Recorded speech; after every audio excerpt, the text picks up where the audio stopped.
for us to be tonight than Queens County. The most diverse county in the world. 190 countries, 360 languages and dialects are spoken in Queens County. And as the proud son of a Jamaican immigrant, I will be known as Donovan Richards tonight. And the first election my father could vote in was for me in 2020 as borough president. Let me say this, but my father didn't vote for me. He voted for Zohran for some reason. He wrote him in because I was a little challenged as a teenager.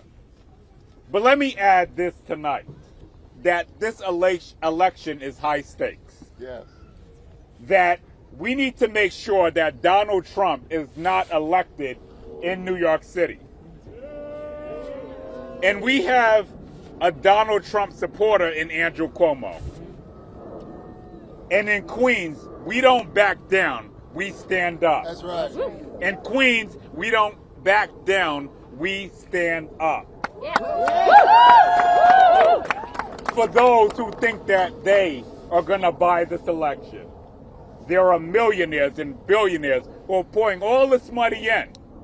But tonight, we can look and see that it is the people united who will never be defeated.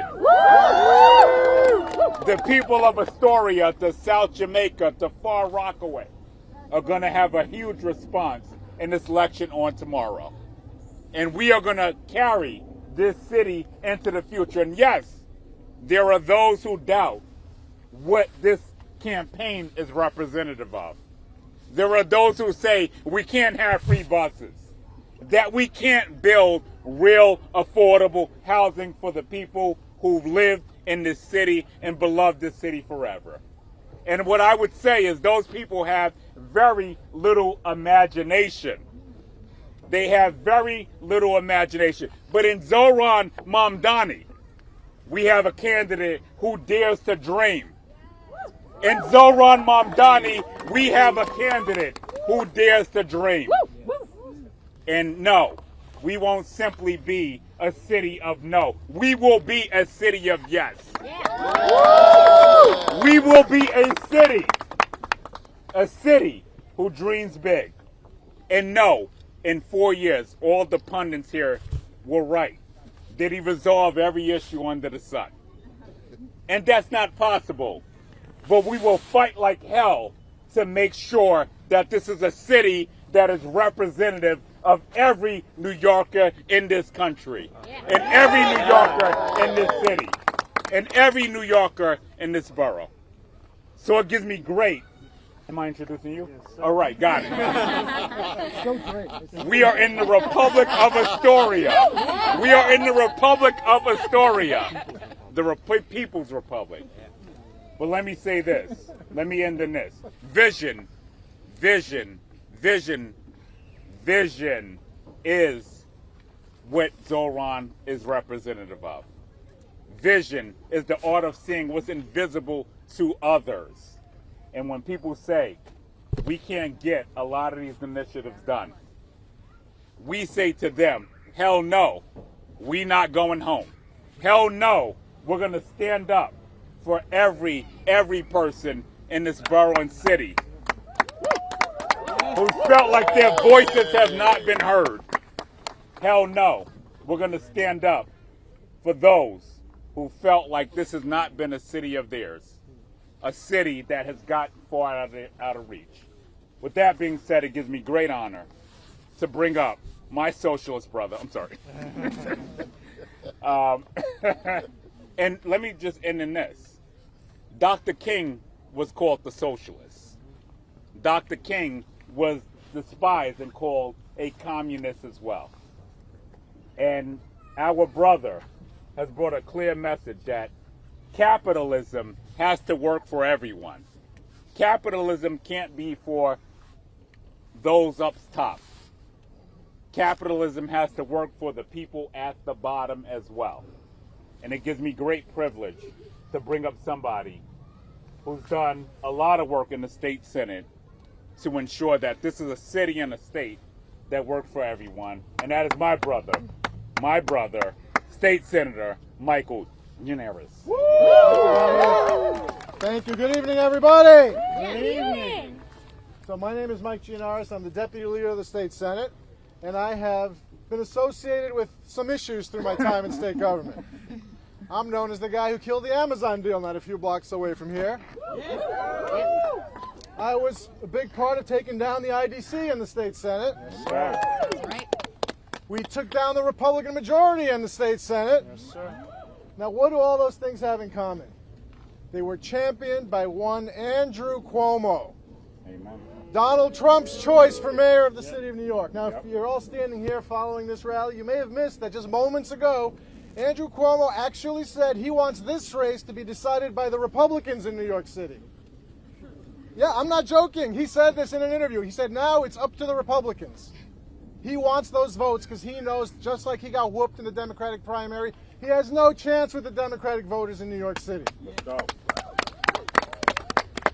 Now, I did accomplish those things. I'm really proud of them. But right now, the one thing I'm most known for is that I'm the other guy who helped get the free bus pilot program done. Zohran Mamdani.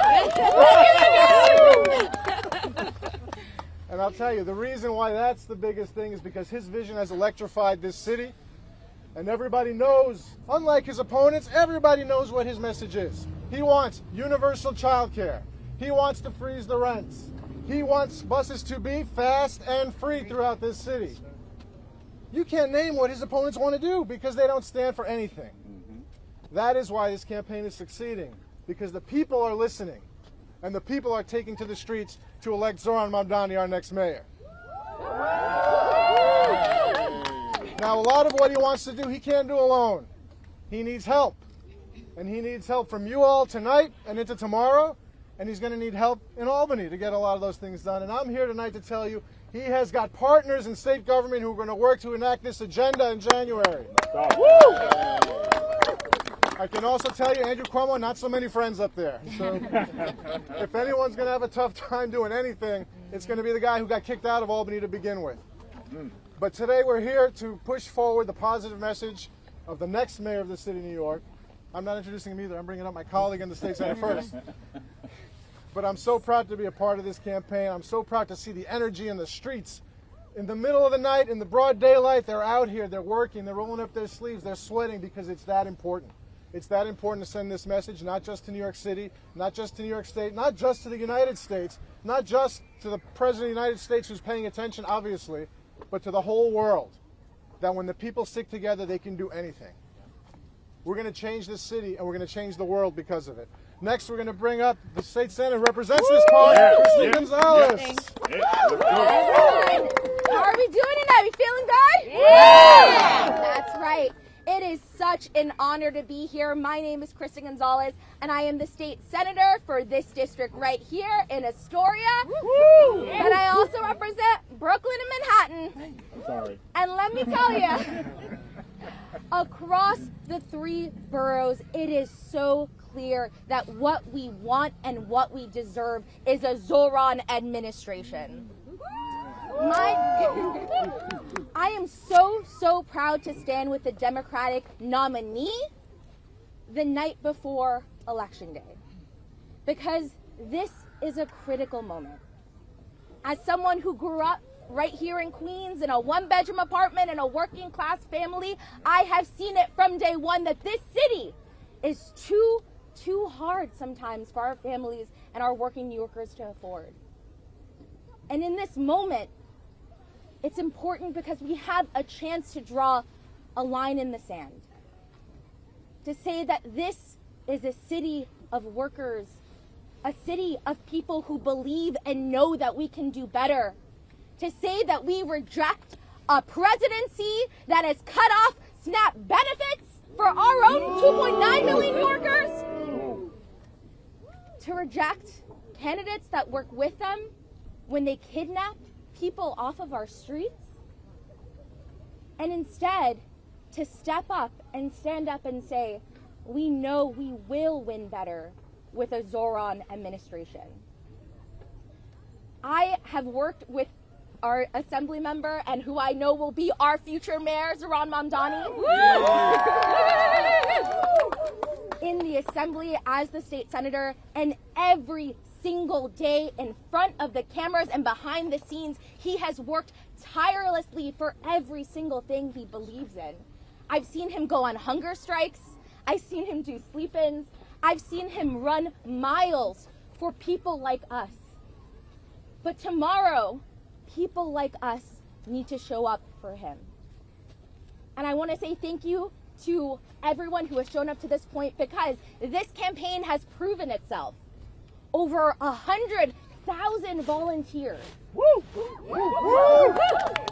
Over this Sunday alone, 160,000 doors knocked. Yeah.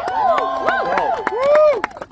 And the most votes in a primary ever in New York City. It is clear that there is a movement behind this campaign, and we have to remember to show up tomorrow at the polls. So for every New Yorker who is at home, who has not yet voted, who has seen someone in their circle or experienced themselves the unaffordability of the city, please, I am asking you to show up, because I know we've won great things before, and I know we can elect Zohran Mamdani to win great things.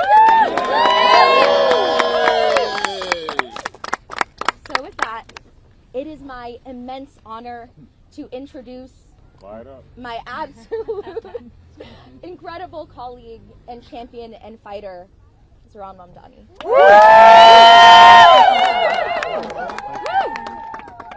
Thank you. Good evening, everyone. It is such a pleasure to be here with all of you today, to be here alongside our borough president, our deputy majority leader, our state senator, our city councilwoman, and countless volunteers who are here for the final night of canvassing before the election. We know what is on the ballot, but I want to take a moment to speak about who is on the ballot tonight. Donald Trump just put out a statement encouraging New Yorkers, saying they must vote for Andrew Cuomo. We know and have known for months that Donald Trump would favor Andrew Cuomo as the mayor. They share the same donors. They share the same small vision. They share the same sense of impunity. And yet in these final days, what was rumored, what was feared, has become naked and unabashed. The MAGA movement's embrace of Andrew Cuomo is reflective of Donald Trump's understanding that this would be the best mayor for him. Not the best mayor for New York City, not the best mayor for New Yorkers, but the best mayor for Donald Trump as his administration. And for all those who question the feasibility of fighting for working people, we speak often about free buses, which costs about $700 million. I would invite you to look at another man who endorsed Andrew Cuomo today, Elon Musk. Elon Musk, for whom it only took $959 million in tax breaks from Andrew Cuomo when he was the governor for his pet projects to get that endorsement. More money than it would cost to make every single bus free in this city. So the question is not how we will pay for it, but whether we want to pay for it. Yes. And so we know, as you all go out tonight to knock on doors, that the New Yorkers you will find on the other side are New Yorkers who are increasingly feeling afraid of their own place in this city. New Yorkers who question whether they can send their children to school, whether they will be able to afford the next rent hike, whether they can actually get groceries with these snap cuts. New Yorkers who know that they are under attack from twin crises of an authoritarian administration on one side and the affordability crisis on the other.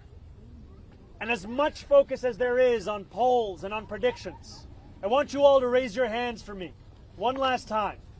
If every person who is here to canvass can put their hands in the air, because these are the hands that will decide this election. These are the hands that will cast votes. These are the hands that will knock on doors. These are the hands that will call your neighbors. And these are the hands that have brought us to this point. of making history in this city. Making history to show that when you focus and fight for working people, you can in fact remake the politics of the place that you call home. And I want to thank every person that's here, because though it is tempting in electoral politics to ascribe an achievement to an individual, it is actually of a collective.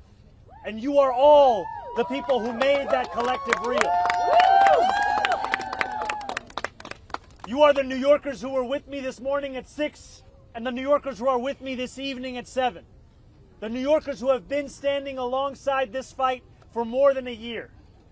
And the reason that the President of the United States of America, the reason that one of the wealthiest men in the world are both trying to get involved at the last minute is that they know we will accomplish everything we have run on. That is what they fear. They fear the power of an example that can show that it need not be this hard to call this city home.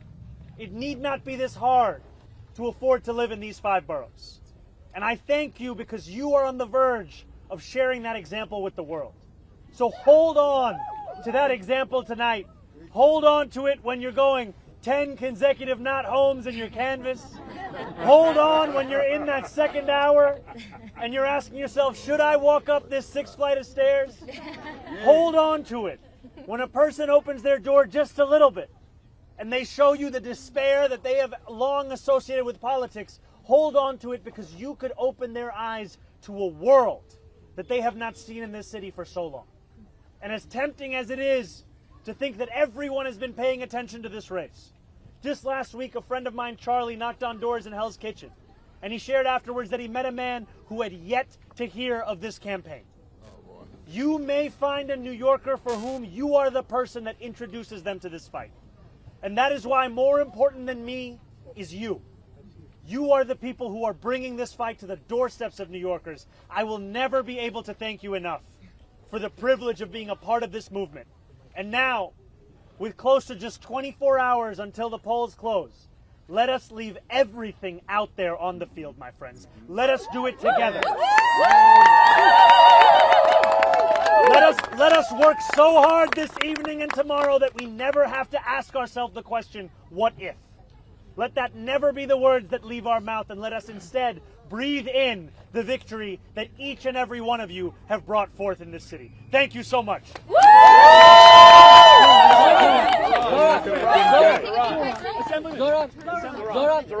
Zohran, what would your victory say to Donald Trump and to members of your own party who fear that your politics will harm the party in 26 and 28? Stand in front of the mics, please. Everybody, yes. How are we all doing? Yeah. Better? Okay. This way. Don't worry, guys. It's the last night. Donald Trump ran a presidential campaign with the promise of cheaper groceries. Donald Trump ran a presidential campaign committing to lowering the cost of living. What our success will show is that it is not enough to diagnose the despair in working class Americans' lives. You have to actually deliver on the agenda. And that is what we intend to do each and every day while we are in home. What about the relations of members of your own party about your politics? Look, if you're a member of my own party like Andrew Cuomo, I'd understand why you wouldn't support our politics. Because it's a direct challenge to everything that this former governor has stood for. A politics of impunity, a politics of selling out working class people at the behest of his billionaire donors, and a politics of telling New Yorkers what they can't do when really what they mean to say is what they won't do. Jeremy, Assembly member, I know you just said that this is more naked and abashed for your words than previous association men. Were you at all surprised to see the president go this far in front of Governor Cuomo? And then also, how do you reckon, I know you've made your own pushes into voter bases that have supported Trump in 2020 or even earlier. So how do you reckon with your own appeals to Trump voters and Cuomo? I will always speak to every New Yorker who calls the city home. And while I'm looking to speak to Donald Trump's voters, Andrew Cuomo is looking to speak to Donald Trump's donors. That's the difference here. These are New Yorkers who voted for the president in the hopes of having a lower cost of living, and who instead found that their despair was exploited as a means by which to deliver the political prosecution of Donald Trump's enemies, and the enacting of the single largest deportation force in American history. Now, we knew in the primary that Andrew Cuomo was being funded by the same billionaire donors that gave us Donald Trump's second term. I did not, however, anticipate Andrew Cuomo going from being Donald Trump's puppet to being so nakedly his parrot. What he has said in these last few days, these are words that should shock the conscience of New Yorkers. He has said that diversity is a weakness, while forgetting which black host of the TV show he was on he was actually speaking to. He has laughed and agreed when a radio show host said that I would cheer on another 9/11. He has stood alongside the current mayor of this city as that mayor said that he was endorsing Andrew Cuomo to stop a movement that was burning churches in Nigeria, to stop New York City from becoming Europe. And as Deputy Majority Leader Mike Gianaris said, for Andrew Cuomo's closing message to be a call for Republicans to support him, it shows what we have long known, but what he was able to hide while he was in Albany, which is that Andrew Cuomo is interested more in his own power than in living up to the ideals that make so many New Yorkers proud to be Democrats. All right, we're going to go Michael right here. Assemblyman, in his post, Donald Trump very specifically threatened to withhold federal funds, that it is highly unlikely that I will be contributing federal funds other than the very minimum to New York City. If you are elected, that is a very real threat that you're going to have to deal with. How will you address that after you're elected if you win? I will address that threat for what it is. It is a threat. It is not the law. And too often we treat everything that comes out of Donald Trump's mouth as if it is already legal just by virtue of who is saying it. And it is time to finally stand up to the bullies that make these threats, not to become the bullies ourselves. And we've seen time and time again that the best way to respond to Donald Trump and to defeat these kinds of threats is to actually stand up and fight back. You've seen leaders across this country who have shown their unwillingness to compromise on their own morals and their own values as the way in which they fight back. And too often what we found in New York City is instead a willingness to capitulate and coordinate. And all of this with the most collaborative mayor you could find for Donald Trump in New York City. Still, the Trump administration was detaining New Yorkers as young as 6. Still, the Trump administration was cutting funding from our schools. Still, the Trump administration was taking $80 million out of our city's budget. And still, the Trump administration was threatening $18 billion in cuts for infrastructure projects. My point here is that even with that collaboration, the threats continue. And so it teaches us all that it's time to actually stand up and name this authoritarian crisis for what it is, and to speak about this funding as not something that Donald Trump is giving us here in New York City. This is something that we are in fact owed in New York City. Thank you guys so much. Thank you guys. Thank you guys. Thank you guys.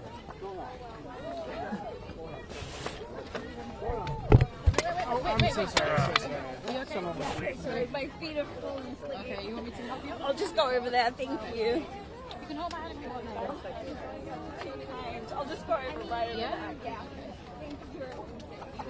That was kind of a crazy mob. Yeah, that was ended up finding like people who were about to look at.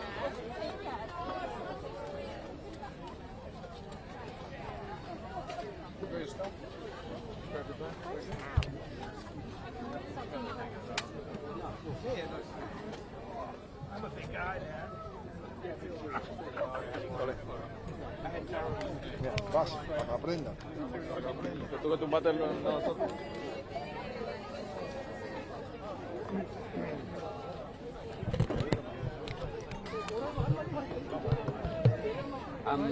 We do need to do an As Live as well for the morning.